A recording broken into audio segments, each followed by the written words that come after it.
Hello everyone, Christina Werner here. Welcome to another live stream here at my YouTube channel. Today is day 4 of Color Month 2024. So we're going to jump right in and get into the card making. So I have already picked out a color palette for tonight, and I wanted to show you exactly how I got to that particular color palette, because there's a few different ways that you can use the Sarah Renae Clark color catalog and color cubes. So this is the color catalog. This is the PDF. I just have it on my phone, right? I'm going to tip my phone a little bit so it's not like completely glaring. But this is volume 1. And I wanted to create a card that had, that had like some spring like colors, really bright colors. I want to do a happy birthday card today. So I thought maybe like spring bright would kind of be a fun way to do it. So I came down and I'm going to browse by, well, first I did browse by keywords. I was looking for spring and I couldn't quite find anything. And then, I'm going to browse by collections. And they actually have, she has them like grouped. And this one is 25 color palettes inspired by the Pantone spring color trends. So I thought, you know what, that sounds like this right on my alley. So then I tapped on that. And that's when I found, let's see, which one was it? This one right up here, this first one, 187. So then I tapped through that and I thought, oh, okay, yeah, that's exactly kind of the vibe I'm going for, right? So I used the color catalog. Now you can just leave this like open on your like surface, like whatever you want. You don't have to actually have a color cube to use it. But I have a color cube, so then I brought in the color cube card. Ta-da! Lovely. So here are the colors that I've chosen for today, and I went through kind of like my ink stash, kind of looking for some colors that looks pretty close to my color palette here, and this is what I came up with. Pretty close, right? So these are 5 colors from Concord and Ninth. I've chosen Oceanside, Parsley, Fig, Wildberry, and Aqua Sky. And my plan for tonight is to create a card using the Joseph's Coat technique. It's an older technique. It's been around for a long, long, long time. In fact, I think it even goes back to like long before we were stamping and making cards and stuff. But this is kind of like my plan for the card tonight. I'm going to be using this stamp set from Simon Says Stamp. This is a stamp set that I did for Simon that came out a little while ago. And I thought I wanted to do this big happy birthday stamp and have like stripes of color kind of behind the words. I wanted the stripes to be the words. Yeah, so that's why I thought I would do Joseph's Coat technique. So, of course, we're going to have the cat on the bottom. So I thought I'd have the cute kitty right there, and then it's going to have happy birthday. And this area right here, I'm going to do some watercolor stripes of color. I'll heat emboss it with and then I'll stamp the words, and then I'll heat emboss it with clear embossing powder, and then add black over top. It's kind of a little bit hard to describe, but once we get going here, you'll get the idea, and it's actually a really fun technique, and most people use it for backgrounds, but I'm going to be using it for a grading today, so we'll see how that goes. I've never done it quite like this before. Using Fabriano Artistico Extra White watercolor paper. In fact, I'm going to need 2 sheets of it, one for the kind of greeting background. This feels like 2 sheets. Is this 2 sheets? It is 2 sheets. One for the greeting with the background, and then another one for the cat.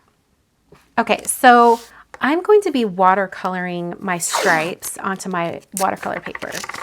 The Joseph's Coat technique works with any kind of color you want to put down. So you could ink blend the color, you could do direct to paper, like kind of like an ink smushing thing with your ink pad directly onto the paper. You could even stamp a background, like anything. It works for anything, and it's so fun. Joan's asking, question, are the color cubes good for us card makers that have trouble with putting colors together? Also, should I get both sets of color cards? Joan, that's exactly what it's for. It's giving you color inspiration. So you can just flip through the cubes or the catalog and you can see different combos. Like if you just see something you like, that's great. Or you could even pick one at random and challenge yourself. But that's exactly what it's for.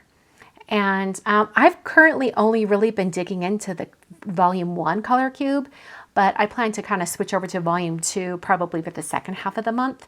But there are so many combinations that you could get by with just one, but you do save a little bit of money if you order both at the same time. So it just really depends on how much you want to invest into the whole system. If you want to like get one, try it out, and then go back and buy the second one, I think that's still a very valid and smart way to purchase it.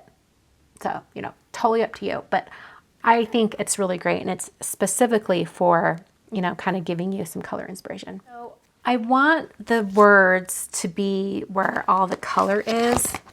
So I'm actually, let's see, how do I want to do this? I want it to be on an A2 card. So I think I'm just going to do it right up here. And I'm just going to like make a little pencil mark right there and a pencil mark right there. I just need to make sure that the colors are in that area. I'm going to paint my stripes kind of going across.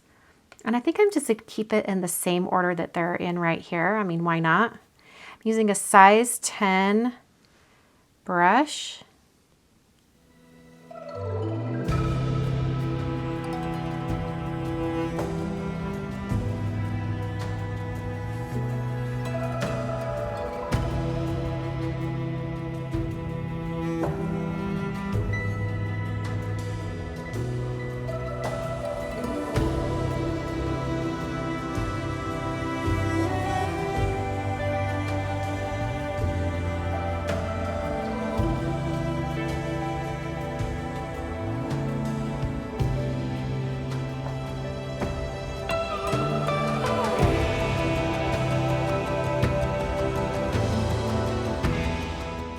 So the idea behind this next step is that we are trapping the color underneath that clear embossing ink, or heat embossing powder, I should say.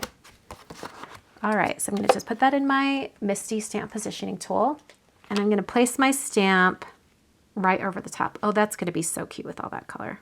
I'm using my anti-static powder tool just to add some powder over that area. And now I'm going to take Versamark ink. You could also use any clear heat embossing ink or anything for embossing. This is just the one that I've got. And I'll stamp this down. And I'm going to stamp it a second time just to make sure I've got really good coverage of that ink. All right, I'm going to keep my stamp in my MISTI just in case I need to use it. Like if I look at the surface of my heat embossing and it just doesn't look right, you know, in case I need to restamp, which I think I might do anyway because I want the grading to be really glossy. You know what I'm saying? So now I'm getting that down to that corner again really well. And I'm going to stamp with the Versamark a second time. Stamp right over the top. Now that I can see it a little bit better, I know exactly where to put the powder.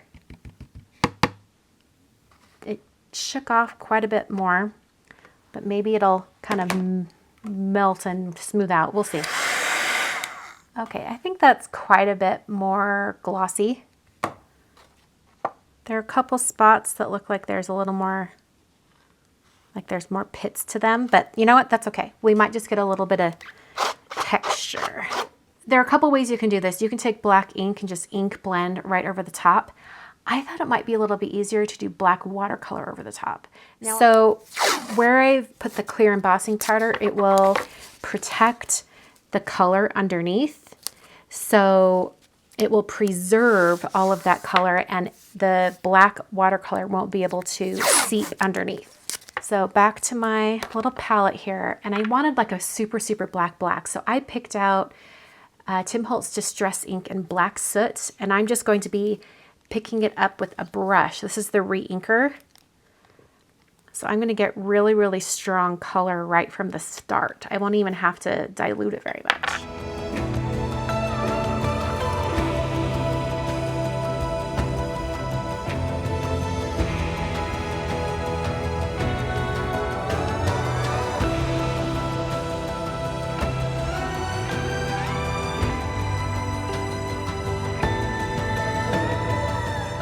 So then you can take a paper towel. I have like black ink on me.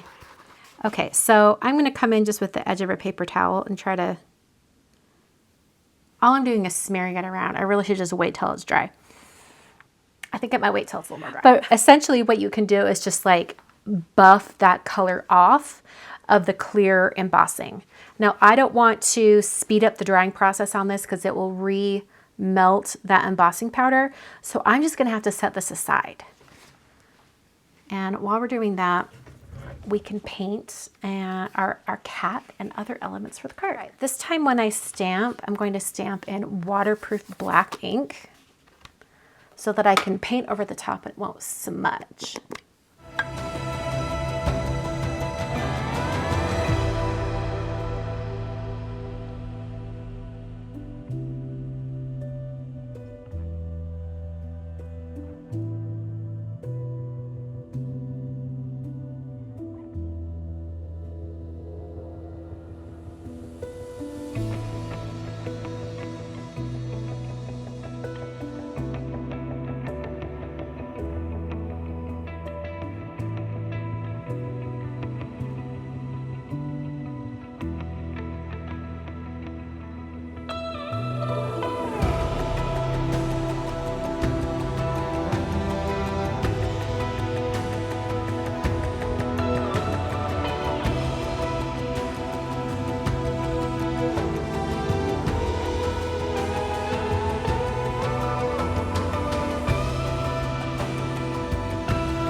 All right, I'm going to use some liquid glue, and I guess I need to determine, do I need to do the glasses first and then the bow?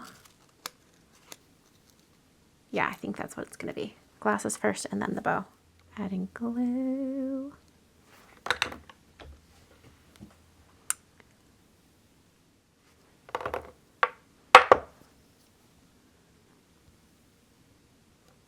Okay, I didn't need glue over all of that, but that's okay. All right, so let's see, like it's just gonna pull the ink up. That's fine. All right, so as I do this, it made it darker, but I think if I come in with just a damp paper towel, not sopping wet, I think it'll bring the brightness back. So I just spritzed it just a little with just a little bit of water.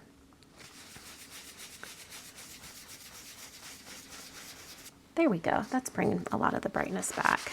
I kind of wish the black was around that area again now. Dang it. We'll just dab that on top because we're going to clean it off with a Q-tip anyway, right? I might need more than one Q-tip. Just cleaning up those areas a little bit.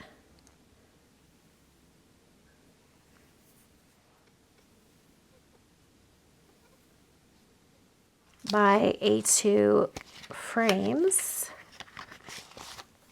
my A2 layers, And I'm going to try to figure out which one's going to cut it out perfectly. That's not bad. That's pretty good. Okay. All right, I'm just going to put that in the center of my card. By the way, I wanted to let you guys know I've got some events that I'm teaching at. I need to add links to the video description, but I'm teaching for Hero Arts in April. I'm teaching, who else has announced recently? Brutus Monroe in July. I think they've announced it. Pink Fresh in August. The Hero Arts one is only $45 and it is available for registration right now. So cute. Okay. Ta-da! So there's the card for today. I think you could add in glossy accents over the eyeglasses. I'm sort of tempted to do that. It'll just fill right in.